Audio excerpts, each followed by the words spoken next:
Ya, estamos entonces pensando en el análisis didáctico como esta herramienta que se nos propone, que nos permite pensar en el proceso de enseñanza y aprendizaje, ¿cierto?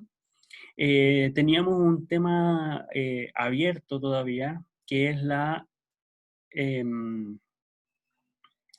reflexión sobre la naturaleza de los objetos geométricos. eh,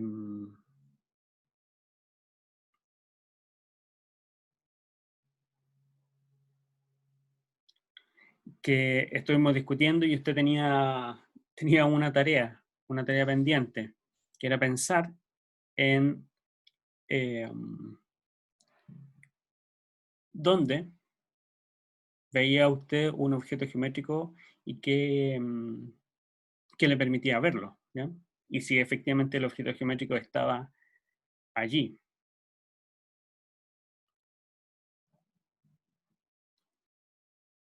¿Pudo encontrar algún ejemplo?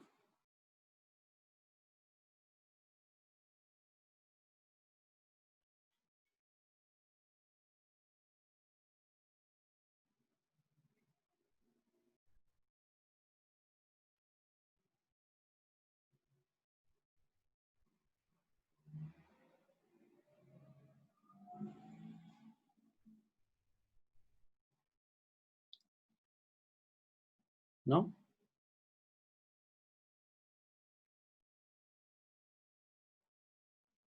Es que están escuchando bien, ¿cierto? Yo no escucho nada.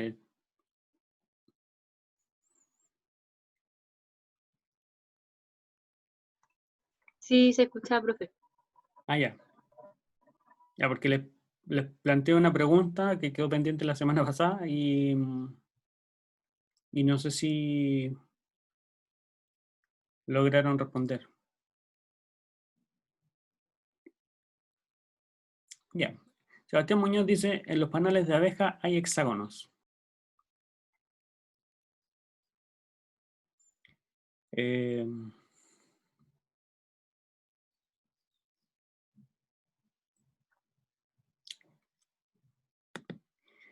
en la semana pasada se dio el ejemplo de que en el borde del vaso había una circunferencia.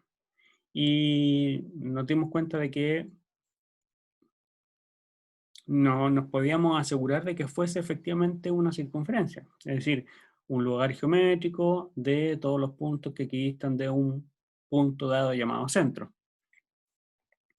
Entonces, acá en los paneles de abeja, Sebastián, ¿podemos garantizar de que hay hexágonos tal como los conocemos? Como conocemos por definición de hexágono.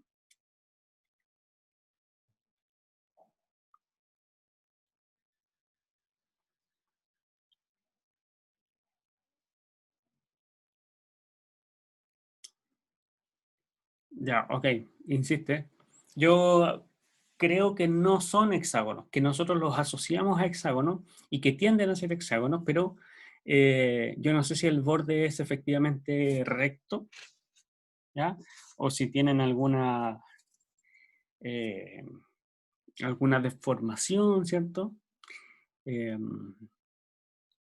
o, como dice Marcela, los visualizamos, o sea, los vemos en el cerebro como la forma hexagonal que conocemos del hexágono.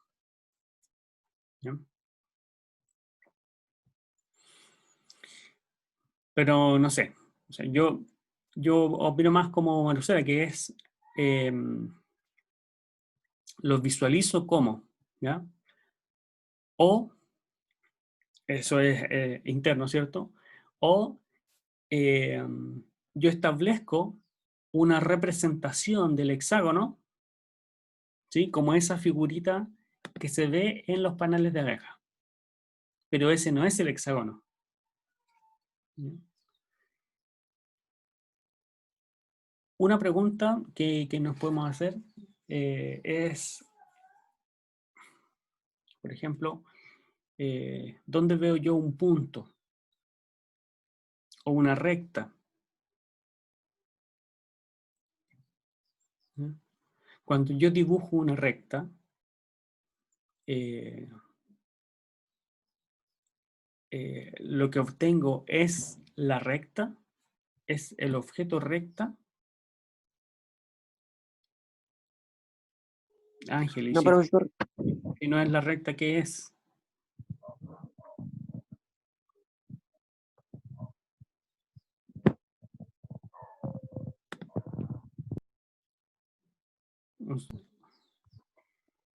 Nicolás López dice, yo creo que en las figuras emergen de la realidad cuando conocemos las definiciones. Matías dice un segmento. Nicolás, abra el micrófono y hable.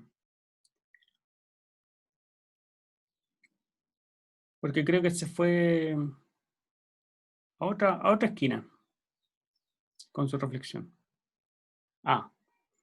Bu. Ya, porque con eso de reconocer el patrón, yo no sé si quizás apunta más al panal de abeja o no. ¿O a qué se refiere con reconocer el patrón? Profesor, ¿Sí? ya sea con los panales de abeja o con o sea, más que recta segmentos, y entre comillas, eh, estamos solo representando cosas que se nos vienen a la mente o que hemos aprendido o vamos a aprender. Por ejemplo, si dibujamos un segmento con regla, con todo, solo es una mera representación, ya que primero que nada tiene un grosor, dicho segmento, no sé, de 1 milímetro, un Ujú. milímetro tal vez, o menos incluso, pero aún así tiene ese grosor, entonces no sería un segmento Claro. a ciencia exacta, por así decirlo. Pero cuando visualizamos, no sé, ya sea dicho segmento o dicha recta, porque si es una recta tendría que hacerse hasta el infinito y más allá, no es nada más, nada menos que... Ay, me perdí la idea. Pero eso, son representaciones y cuando visualizamos lo tendemos a visualizar con figuras, como se dijo antes, en la mente. Figuras hipotéticas que no existen a menos que estemos conectados a la Matrix para visualizar bien la figura y hasta por ahí nomás. Sí, sí, yo comparto con que lo que dibujamos es una representación de el objeto o de lo que estamos trabajando. Y ahí hay que distinguir entre el objeto de su representación, ¿cierto?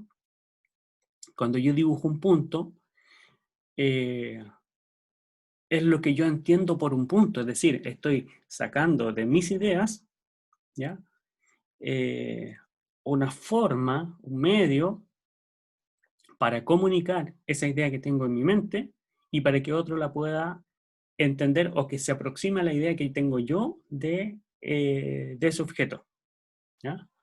Estoy comunicando, finalmente. ¿Ya? Hay, eh, Profe, sí, déjeme terminar con esta idea. Hay sí. ocasiones en que la representación es tan potente, ¿ya?, que pasa a considerarse como el objeto en sí mismo. Y cuando no hay conciencia de esa separación, es decir, de que lo que yo estoy presentando o representando, ¿sí?, mediante un dibujo, una tabla, un número, una letra, una frase, ¿sí?, que eso no es el objeto que estoy representando, ¿sí?, ahí se producen algunos obstáculos, algunas dificultades posteriores. ¿Ya? Sebastián, ¿había levantado la mano? Sí, profe. En tal caso, entonces, en la naturaleza ocurre de forma distinta, porque uno conoce el objeto o el cuerpo geométrico y luego lo asocia como algo que pueda encontrar en la naturaleza, como fue en el caso de que yo dije del panel, porque si no conociera los hexágonos, no podría decir que ahí hay hexágonos.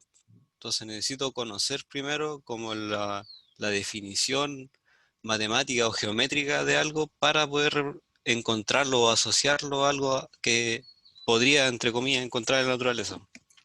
Exacto, sí, muy bien, muy bien. Si yo, a ver, hay una historia que dice lo siguiente.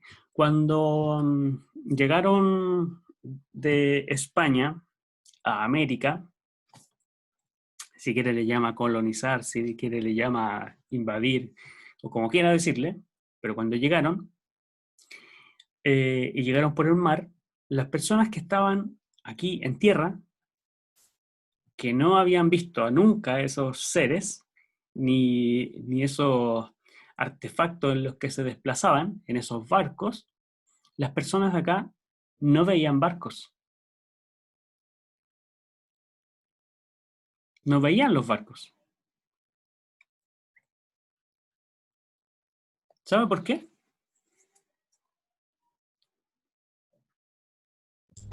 Porque no los conocían. Porque no los conocían. Y yo les decía, oye, ahí hay un barco, y iba a decir, pero ¿dónde? ¿Dónde? ¿Cuál es? ¿Sí? Porque no estaba la idea, no estaba el concepto barco. ¿Sí? Entonces, si yo no tengo el concepto, no lo voy a observar. ¿Ya? Si yo no entiendo, por ejemplo, eh, eh, bueno, la misma idea, si yo no sé lo que es un hexágono, yo voy a ver el panal de abejas y solo voy a ver el panal y no voy a ver el hexágono, ¿ya? O los hexágonos que lo componen, ¿ya? Y así pasa con muchas, si no todas, las ideas en matemática. Por ejemplo, nos vamos a salir un poquito de geometría, ¿ya? Cuando resolvemos una ecuación, ¿ya?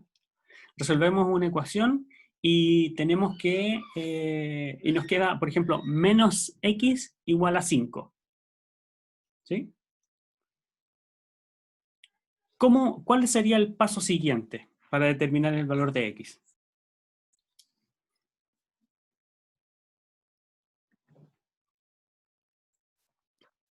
Multiplicar todo por -1 para obtener el valor ¿Ya? de x. Y ahí tendría la solución, ¿cierto? Ujú. ¿Usted ve ahí la axiomática de los números reales?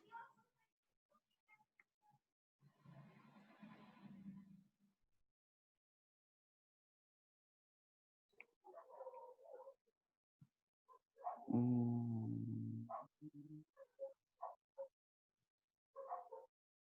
¿Ve? ¿Sí? ¿Aló? Bueno, sí, se ve la axiomática de los números reales, ¿ya? Se ve la clausura, se ve la asociación, ¿cierto? Cuando multiplica por s menos 1. Pero ahora, sin pensarlo demasiado y pensando en solamente aquello que usted ve al momento de resolver esa ecuación. ¿Usted ve la composición de funciones ahí cuando multiplica por s menos 1? ¿O ve la inyectividad de la función cuando resuelve esa ecuación? Lo a más simple probable, vista no. lo más probable es que no. Lo más probable es que no lo vea, porque no es algo que estemos habituados. A lo mejor conocemos la inyectividad y conocemos la composición y sabemos resolver ecuaciones y sabemos el fundamento eh, desde la axiomática de los números reales, pero estos dos temas no están vinculados, no están conectados, ¿ya? Entonces, si no están conectados, puedo conocerlo, pero no me permite esa desconexión, no me permite verlos en otro ambiente, que no sea el propio, ¿ya? Por ejemplo, volviendo a la pregunta anterior acerca de dónde ver un objeto geométrico, ¿qué ocurre con las transformaciones isométricas? Cuando yo tomo un lápiz y lo muevo, ¿eso no es observar una traslación?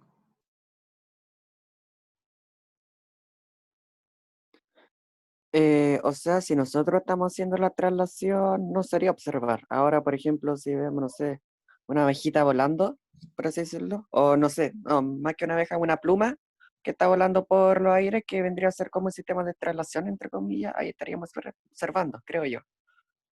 Bueno, pero la hagamos o no la hagamos, la traslación va a estar ahí.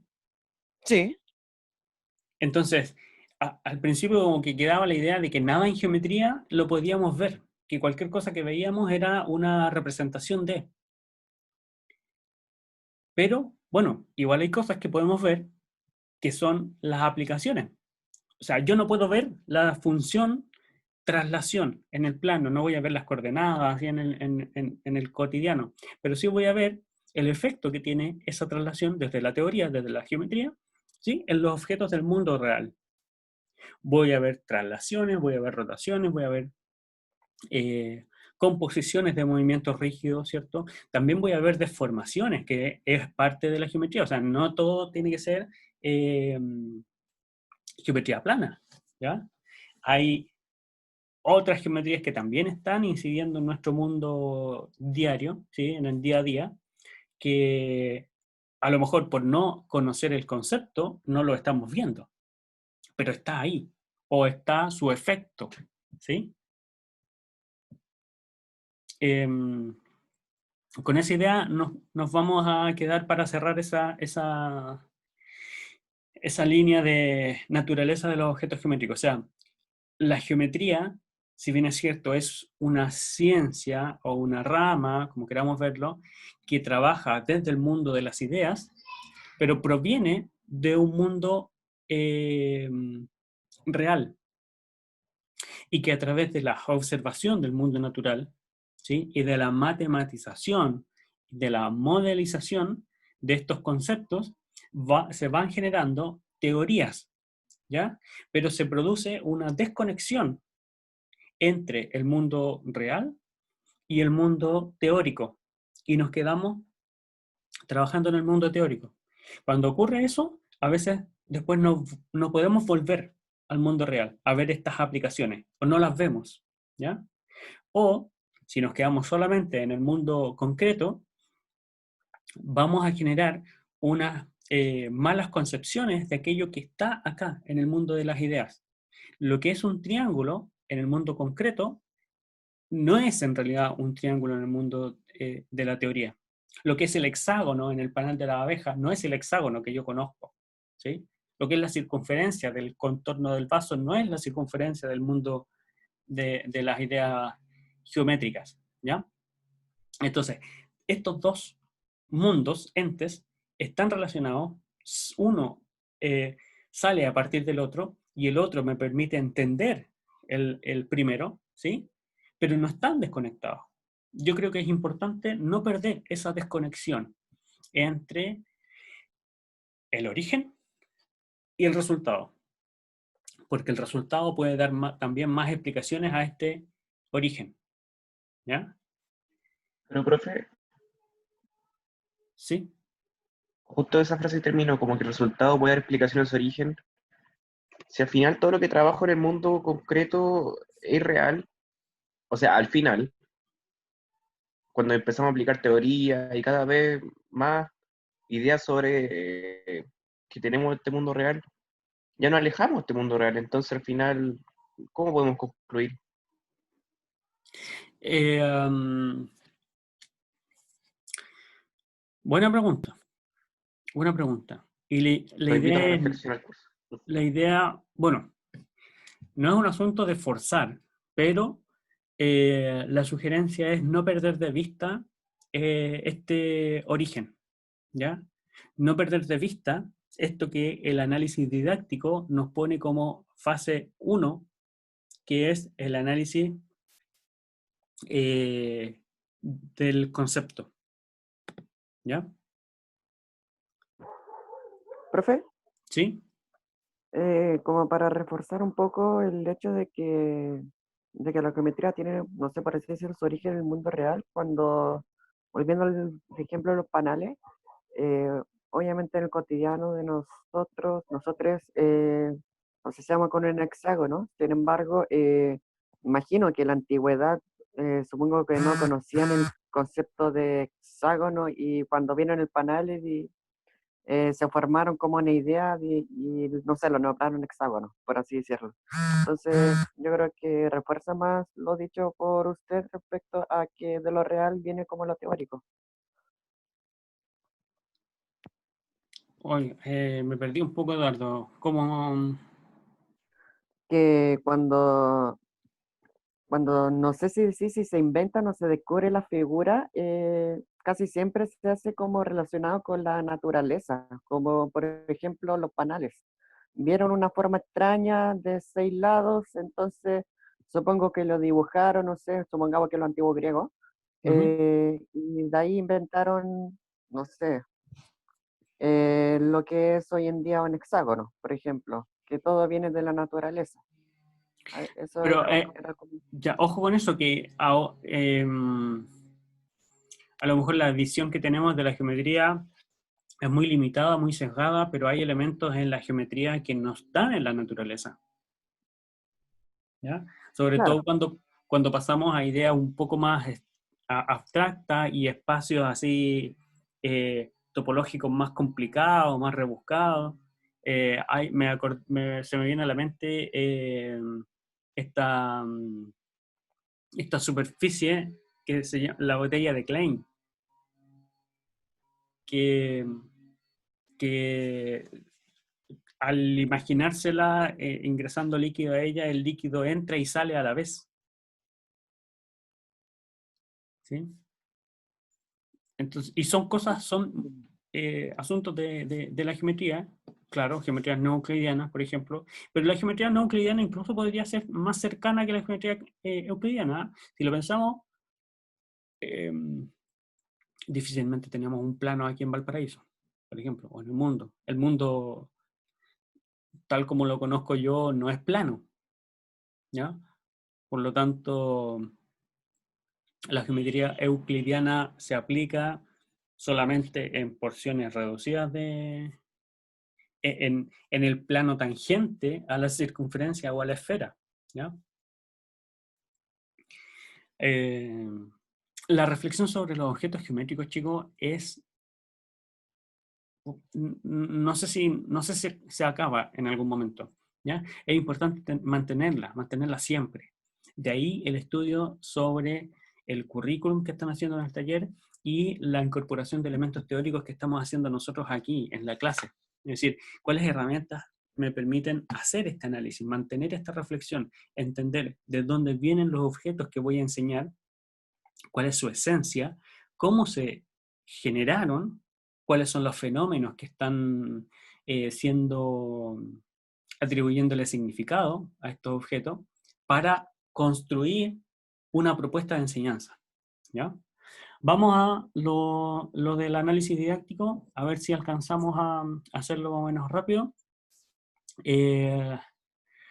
Necesito que responda con sinceridad si leyó o no leyó el texto. Yo sé que 2 personas, al menos, leyeron el texto, ¿ya? Que es Valentina y Matusela. Porque...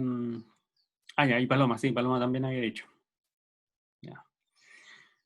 Porque si no, como yo voy a pasar rápido más o menos por estas líneas, le van a quedar ideas muy en el aire.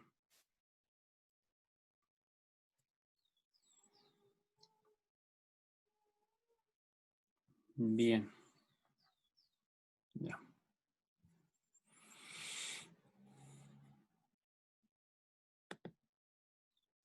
Ya. Ok. Vamos a la presentación entonces.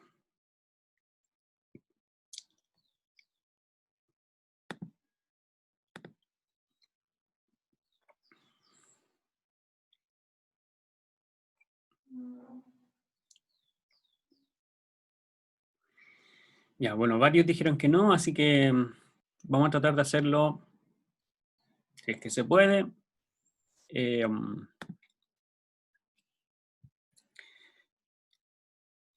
rápido pero preciso.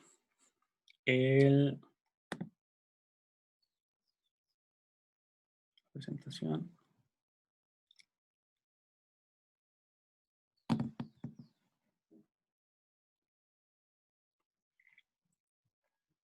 Ya, logra ver la presentación, ¿cierto?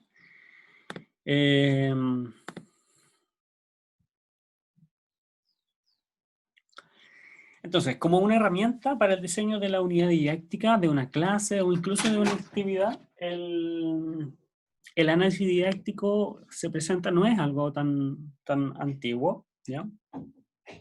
El artículo que yo les mandé para la lectura es del año 2013, es una síntesis, una presentación así bien detallada, creo yo. Quizás le falta un poco de ejemplo, ¿ya? Pero aquí también les propongo un ejemplo de análisis didáctico puesto en marcha. La estructura del artículo, bueno, tiene una introducción, un análisis, una sección 2 que es el análisis conceptual, el análisis de contenido, como método de análisis, ¿cierto? ¿Cuáles son los objetivos y fines del análisis didáctico? Y las conclusiones. Esto es la estructura del artículo. Y tiene estas subsecciones, ¿ya? Entonces, hablamos sobre qué es lo que significa el análisis, hablamos, digo yo, pero el autor. ¿Sí?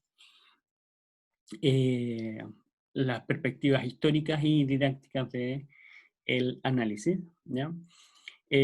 Aparece la comparación entre el análisis conceptual y el análisis de contenido, que al principio parecieran ser muy cercanas, ¿ya? Y ahí se hace una aclaración de a qué elementos afecta, cuáles son los insumos que se utilizan para hacer cada uno de estos análisis, ¿ya?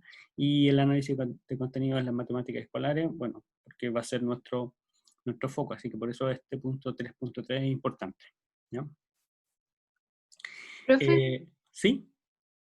que bueno, yo al principio cuando empezamos a ver este tema, yo le había dicho, le había preguntado que no entendía muy bien la distinción entre esas dos.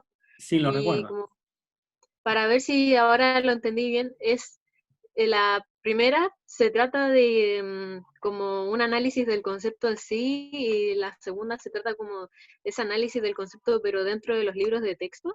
Exacto, exacto. Es como se presenta ese concepto en estos libros, Ah, ya, ya, ¿sí? ok. Y pueden ser libros de matemáticas o libros de textos escolares, Claro. ¿ya? Incluso hasta los programas podría hacerse el análisis de contenido. El análisis de contenido es una técnica de análisis que no es propia de este análisis didáctico. El análisis de contenido se hace en cualquier cosa que uno haga análisis cualitativo, ¿ya? Podría yo, por ejemplo, hacer la transcripción de esta clase, tener el texto, y a ese texto hacerle un análisis de contenido. Por ejemplo, ver cuántas veces se ocupa la palabra geometría, por ejemplo. Con qué concepto se está asociando la idea de geometría. Ya, ese es análisis del contenido. Es lo que está puesto en el texto, lo que contiene el texto. Por eso es análisis de contenido. ¿Ya? Ya, esta es la estructura del texto. En la introducción vamos a ir directamente a las partes de las fases, ¿ya? Las consideraciones históricas, se habla de lo que es el análisis y lo que es el proceso de sintetizar, ¿ya? El proceso de síntesis es, por así decirlo, como la conclusión del análisis, ¿cierto? El análisis yo veo lo que no conozco y en la síntesis ya muestro lo que conocí. Perspectiva didáctica, el análisis conceptual, ¿cierto? Aquí está. El análisis conceptual ejemplifica una de las concepciones del método del análisis, ¿ya?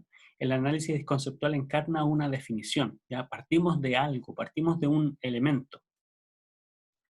Los datos con que opera son descripciones, definiciones, listas extensivas, ejemplos, contraposición de textos con significado alternativo, formulaciones simbólicas, etc., ¿ya?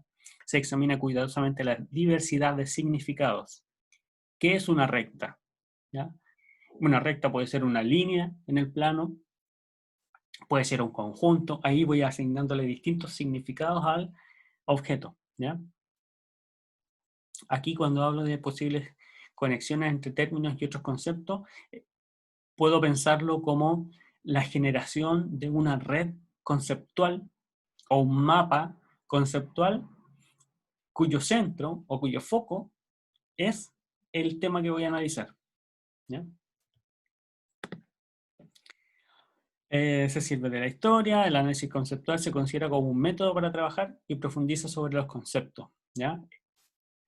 Es foco en la idea, foco en el tema que se va a trabajar.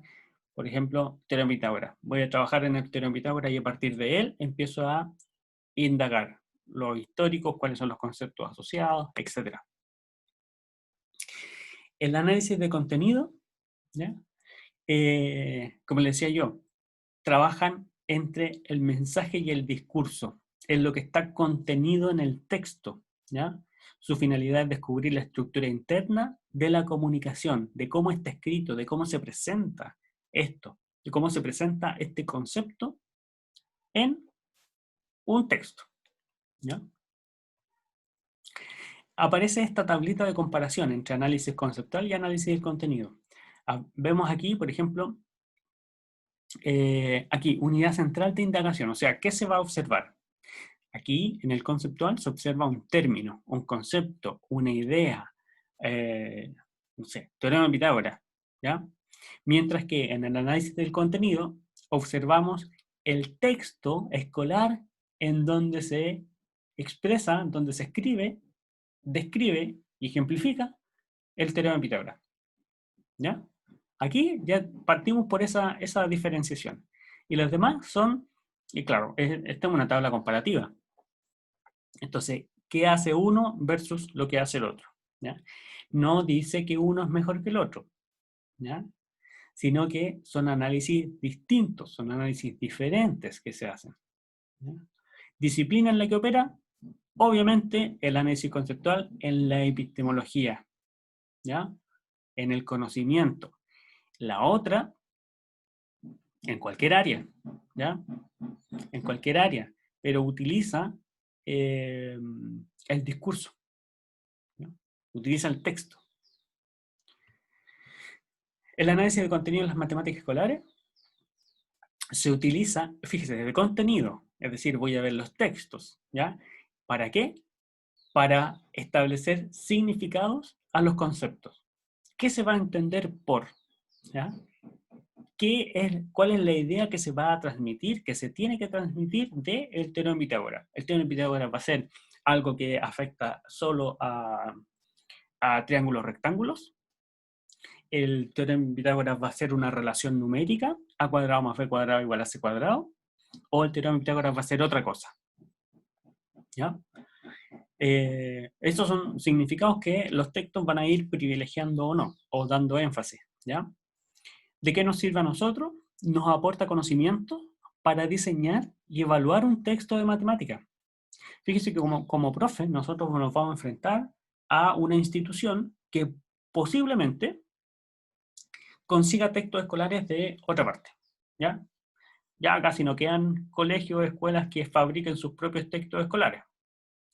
Entonces, ¿cómo yo voy a aplicar un texto escolar si no lo he analizado, si no he visto cuál es el significado que está proponiendo para el tema, para los temas?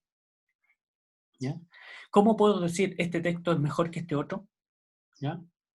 Bueno, puedo hacer ese juicio de valor así, a secas, o tener una herramienta. Y aquí tenemos una herramienta, ¿ya? El análisis del contenido. La finalidad es proporcionar principios para atender la estructura interna de los textos escolares, ¿ya? Hay otras herramientas para analizar textos, ¿ya? Y hay otras técnicas también para analizar textos. Pero el análisis del contenido sirve para analizar cualquier texto, así que funciona. Las categorías en este tipo de análisis son conceptual, la forma y la estructura, la representacional, fíjese que aquí podemos hablar de los registros de representación, y la fenomenológica, es decir, cuáles son los fenómenos que dan origen al concepto.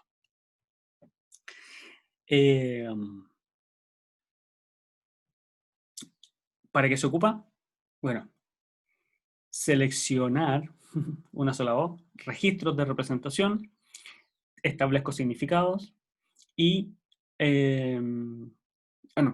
establezco significados a los conceptos de matemática. Los objetivos y fines yo ya se lo sinteticé, es decir, es una propuesta, es una herramienta para diseñar secuencias de aprendizaje, clases, actividades, ¿ya? El currículum, aquí el texto hace una aclaración, qué es lo que va a entender por currículum, ¿ya? No, no lo vamos a ver ahora porque por Profe, tiempo. ¿Sí? ¿puede volver atrás a las categorías? Ahí. Sí, es que no entendí el conceptual. Como el quién comunica y a quién comunica. ¿Se refiere a como profesor-alumno? Claro, claro. El texto, se supone que el texto está hecho por alguien para alguien.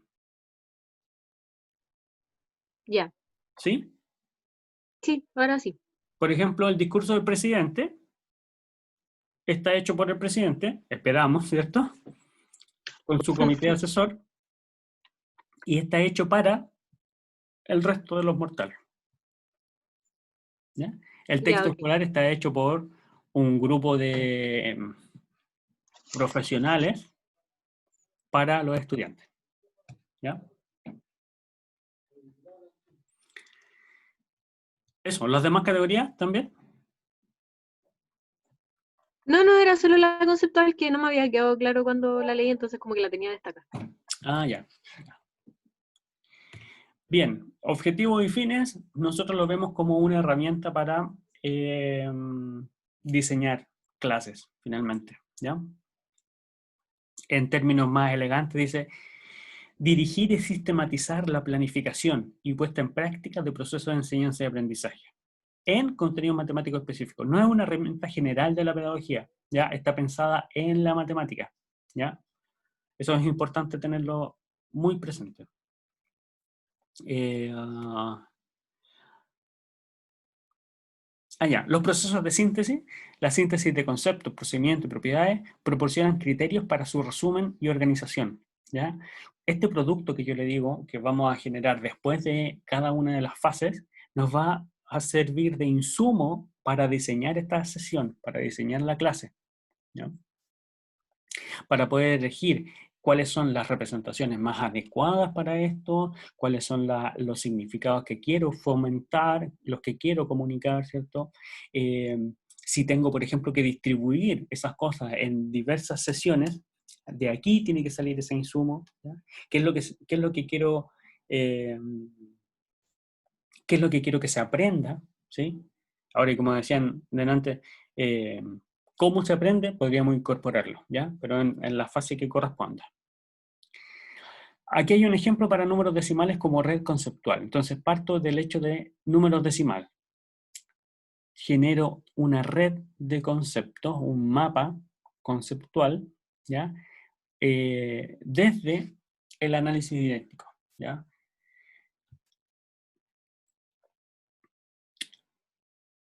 Sistemas de representación también es otro punto, otro polo de estos parte de este análisis, ¿ya? Fíjese que esto es el resultado y yo de aquí elijo. Por ejemplo, yo voy a trabajar los números decimales y voy a lo verbal, sí, va a estar siempre. Lo manipulativo, ya, lo voy a usar. No voy a usar la recta, pero sí voy a usar lo simbólico, ¿ya? No sé, son decisiones que vamos a tomar nosotros cuando diseñemos. Sobre la fenomenología, ya, aquí este es un tema quizás un poquito más esquivo. No se trata solamente de estos fenómenos del mundo natural, ¿ya? Sino que también, fíjese, aquí eh, hay ejes que yo los puedo ver dentro de la matemática. Puedo ver los números decimales como una medida, como una división, como una aproximación en el ámbito de los porcentajes, ¿sí? Aquí computadora y calculadora. Ya esto es más concreto, pero lo demás no son ideas concretas, sino que dan pie para observarlas en un mundo concreto, real, tangible, como quiera verlo, ¿ya? Y aquí hay campos de aplicación. Eh, las fases y el ciclo de análisis didáctico, yo se los comentaba la sesión pasada, ¿ya? Son 5, y no es que empiece y termine en uno, sino que es un ciclo, ¿ya? Cada vuelta del ciclo me permite perfeccionar mi diseño. Categorías para el análisis didáctico, mediante la síntesis o los resultados de cada una de las fases, ¿ya? Se establecen focos en los cuales tomar en cuenta para el diseño, ¿ya? A partir de estos focos se establecen las prioridades para el aprendizaje, eso es lo que quiero decir. Las categorías para el análisis cognitivo es qué es lo que se espera que aprendan los estudiantes, cuáles son las dificultades de aprendizaje, ¿ya? Hipotéticas empíricas, ¿ya? Hipotética significa yo creo que va a pasar tal cosa, empírica es yo hice clase y me pasó esto, ¿ya? Limitaciones también de los estudiantes, cuáles son las demandas cognitivas. Estos son los que propone el análisis cognitivo, ¿ya? Nosotros podremos hacer inclusión de algunas otras preguntas y algunas otras respuestas para esta fase y en cualquiera de las demás, ¿ya? La síntesis se expresa mediante una propuesta para el aprendizaje, ¿ya? Después yo le voy a mostrar una tablita que tengo con preguntas en cada una de las fases y cuál es el resultado de cada una de las fases, ¿ya? Que es una síntesis que elaboré yo. En el análisis de instrucción, ahí uno recopila estos antecedentes de cómo se ha presentado la instrucción de este tema, ¿ya? Y a partir de eso, se ven se plantea la propuesta, ¿ya? Aquí, en esta fase, yo veo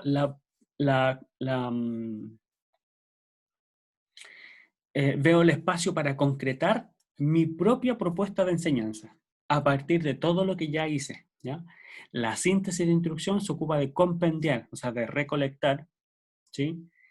Todos los procesos de comunicación de los conocimientos. Seleccionar tareas, actividades, estimular estrategias de intercambio, transmisión de ideas. Todo ello referido a los conceptos y expectativas de aprendizaje. O sea, reúno todo. Y a partir de esa reunión, genero mi propuesta, ¿ya? Por ejemplo, selecciones de tarea, ¿ya?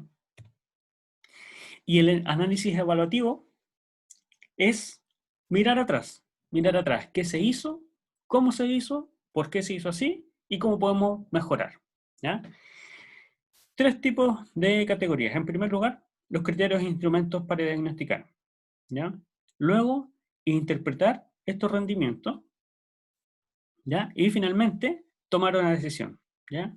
Revisar cómo fue este proceso de enseñanza y mejorar.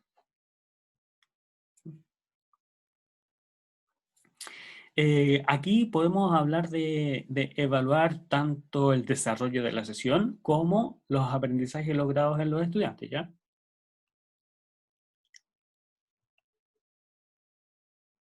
Procedimiento, bueno, es el ciclo.